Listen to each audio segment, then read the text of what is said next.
Today I'm going to show you my method for building cabinets. Now these cabinets aren't going to be high-end fancy cabinets you put in your kitchen, but what they are going to be is extremely durable, 100% custom, and very economical.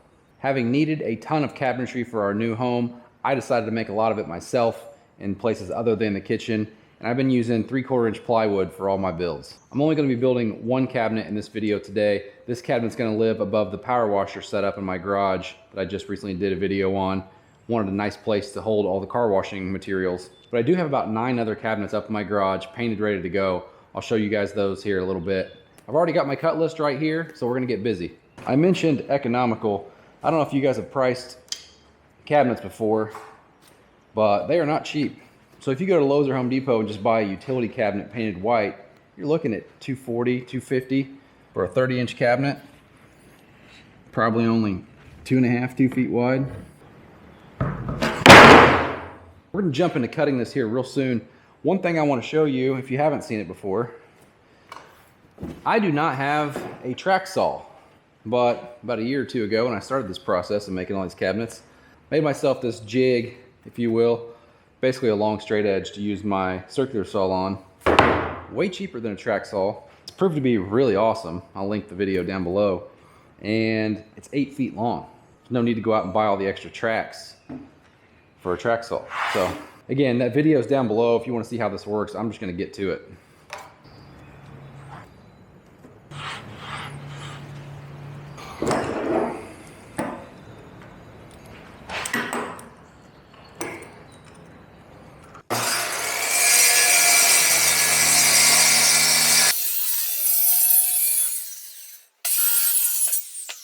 Easy enough. I will use the table saw to some degree when I get to the smaller pieces, but these big sheets, still got to break them down with this track saw. I'm gonna do all that off camera and we'll jump back when I have all the pieces ready to assemble.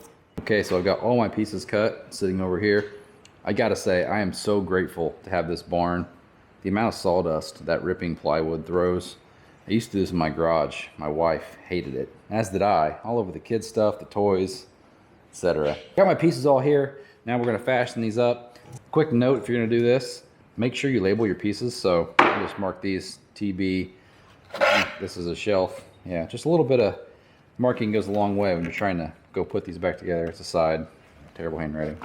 And like I said at the beginning of this video, these are not fancy, but boy, are they gonna be heavy duty. 3/4 inch plywood, all sides. You go buy cabinets and they upsell you and say, oh, you got the 3/4 inch face frame. That's cool, but the rest of it's all 1/2 inch. Here's a 3/4 everywhere. All right, top and bottom, set those aside. Shelf, you'll be last. So the way I build mine is the top and bottom sandwich my back, and then the sides sit on the bottom plate. It'll make sense in a second.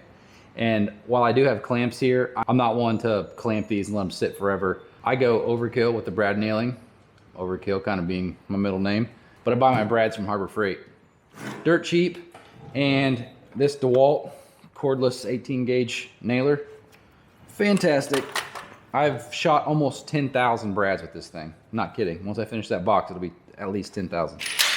Also, always helpful to have a wet rag laying around. This rag doesn't really hold water anymore because it's got so much glue in it. But generous amount of glue. Clamp it to line it up. Brad nail it until it can't hold any more brads. I'm not even going to clean that joint up. Yeah, to make a little bit of a mess, but so be it. Sometimes getting your workstation set up is the trickiest part.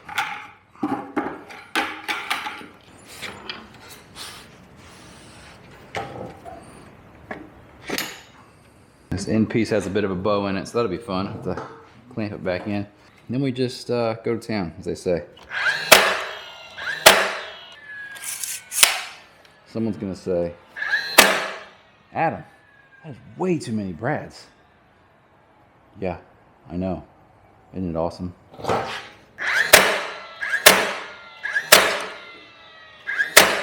Like I said, I am not clamping these for very long at all, like seconds, just to get these things together. Let the brads take over.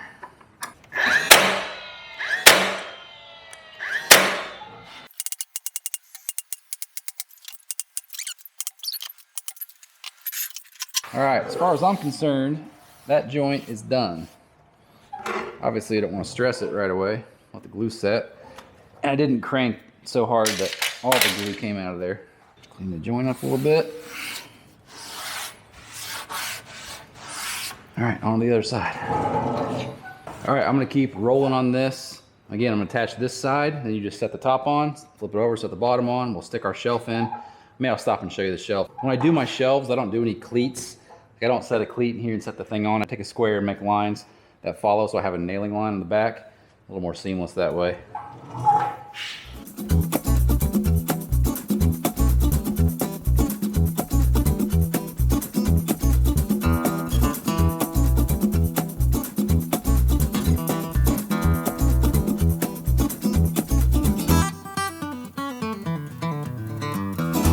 So I have the carcass together, as they call it, the box. I'm getting ready to put the shelf in here. If this looks like an enormous cabinet, it's because it kind of is. It's 36 inches tall and 32.5 inches wide.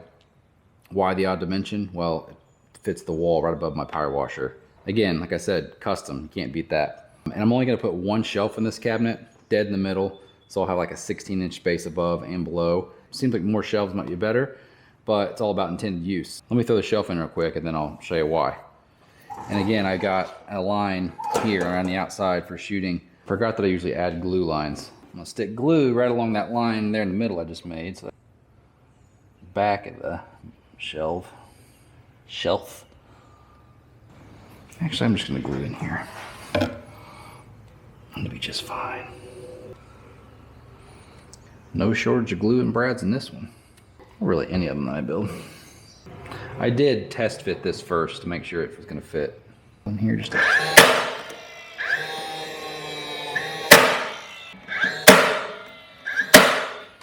Probably will get a level on this too. Glue everywhere. If your floor's not perfectly level, you can always use your top as a gauge and see kind of where it falls in level. Oh yeah, we're good.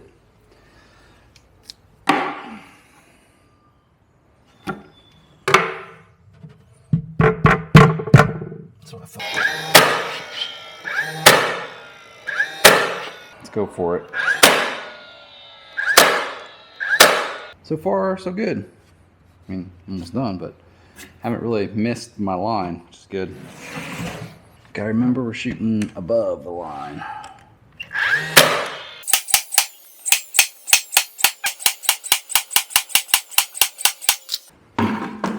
So why am I making the shelves in this cabinet so enormous? It's just two big giant voids. Like I said, this is gonna live above my power washer, which is where I'm gonna keep all my car washing stuff. I don't know about you guys, but I like to keep all my car washing stuff in a 5-gallon bucket. So I can put two, I don't think I can get 3 on here, but I can put a couple buckets above or below. And if I ever want to subdivide this into smaller shelves, I could easily put, actually, let's do that right now.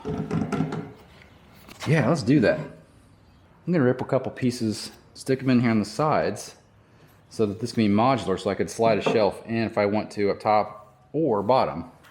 Because those side brackets aren't gonna hurt my ability to put another bucket in here. Yeah, let's do that. Had a couple pieces of scrap hardwood laying around, so I used that instead of plywood, so my edges we finished on the outside. And kind of curved the ends a little bit. I didn't go equidistant, kind of offset it a little bit, so that if I do use this for a shelf, I put a shelf in here. Kind of a smaller shelf up top. You could do towels, paper towels, gloves. Same with down here. Leave a little bit bigger opening on bottom. The next step is going to be to clean this up by putting some 3/4 inch stock on here for a face frame. And if you watched my video recently using that planer, this is what I was doing for my other cabinetry, milling up a bunch of stock. So I already got a bunch of pieces over here cut that have been milled down from 1-inch lumber to 3/4. And I think these are already the right widths. I think it's 1 inch. I'm not even gonna glue these. This is for a garage cabinet. It'd be plenty fine. But we'll have these run vertical. Look at that guy. Pull him off the pile. He's like the almost perfect length. We'll do vertical runs and then horizontal runs. Just gonna lay it down for this. It's easier to work. Just laying down. Line everything up.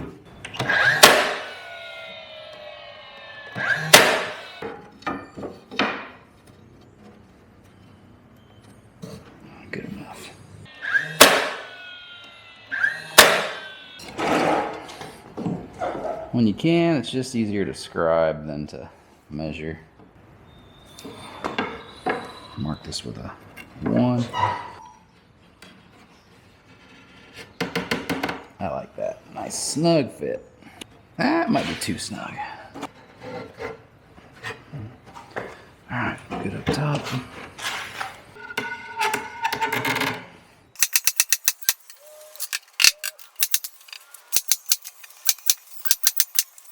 Alright, so here it is. After we got the faux face frame on there, real carpenters are going to see this and say, oh, you didn't, you know, pocket screw your joints or mortise and tenon your joints. They're not glued. I don't care. This is going in a garage. It's going to look just fine. But the next step of this is going to be to take some wood filler. I've been using this DAT plastic wood. Works just fine. We'll fill in all the little nail holes, even in the joints, sand those down. We'll go through and caulk all of our joints here. Then I'll prime and paint this. And if your cabinets are going to be end facing, like if this is going to be exposed, I'll even take some of that wood filler and put it on here and then sand it to help get rid of the end grain on the plywood when you paint it. So I think my plan is going to be use some of that wood filler on here tonight, maybe caulk some of the joints, possibly make those 2 shelves. And I'll circle back with you guys tomorrow when we see this thing ready for sanding, and we'll look at all the other cabinets up in my garage that I have ready to go. So the next day, here is how this cabinet turned out. I'm yet to paint it, obviously, but I did go ahead and build the 2 shelves. These are just not easily removable. And I went ahead and used wood filler on all the holes and sanded it down. So this thing's ready for paint. Again, that's gonna live right here above this power washer and fill that gap on the wall there. So we'll have a nice setup for that. So while you're not gonna see this one painted up in this video, here are some that are all the way finished. Been making quite a few cabinets over the last several weeks. One of these corner cabinets is staying with me, but one's going to my father-in-law, as are those 2. That one's actually upside down. And these 2 for his garage. Also built a little shoe rack for a laundry room. It's my wife's closet, and that's for our basement. And honestly, once you sand them down a little bit, prime and paint them, they turn out to be really nice cabinets.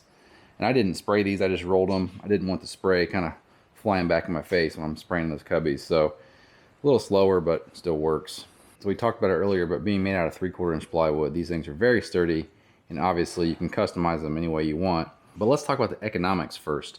So I believe in building everything you see here, including this cabinet, it was like 7, maybe 8 sheets of plywood for less than $500 in total. Sanded plywood from Menards. This one cabinet right here from Lowe's, it does come with doors, which I don't have, but that cabinet right there is about $235 at Lowe's right now. That's 36 by 32.5 by 16 deep. And these big square ones here are 30 by 30 by 16 deep. You're getting a whole lot more cabinet for the money as well. I'm very pleased with how these things have been turning out. So many of the kids' cute little shoes are going to fit in there. So if you're looking for cabinets for your garage or even a mud room, somewhere in the house that's maybe, you know, not the focal point and you want to give this a try, I advise you to do it. You don't need that many tools. A circular saw, glue, brad nailer. I'm telling you, this thing is worth its weight in gold. If you do any kind of carpentry or finish work, run out and get yourself one of these. I'll link it below. I've shot about 10,000 brads to this thing. No problem so far. A few basic tools and you can build some decent cabinetry. Obviously, when you get to the face frames, if you don't have that kind of lumber laying around, might get a little bit more expensive. There's nothing that says you can't use plywood on the face of these and clean them up with some wood filler and sanding. No big deal. Would I want these in our kitchen, or would my wife even let me put them in our kitchen? No, because they're not fancy. They're not high-end nice. But they're solid 3/4 inch plywood. Think about how many old paint cans you can store in these things. Old nuts and bolts that you don't need. Rusty old nails. Guys, you could just keep everything and never have to get rid of it. Now are you sold? All right, guys, I'm gonna go paint that cabinet and start placing these and hanging these around the house. We'll see you guys next time. Take care.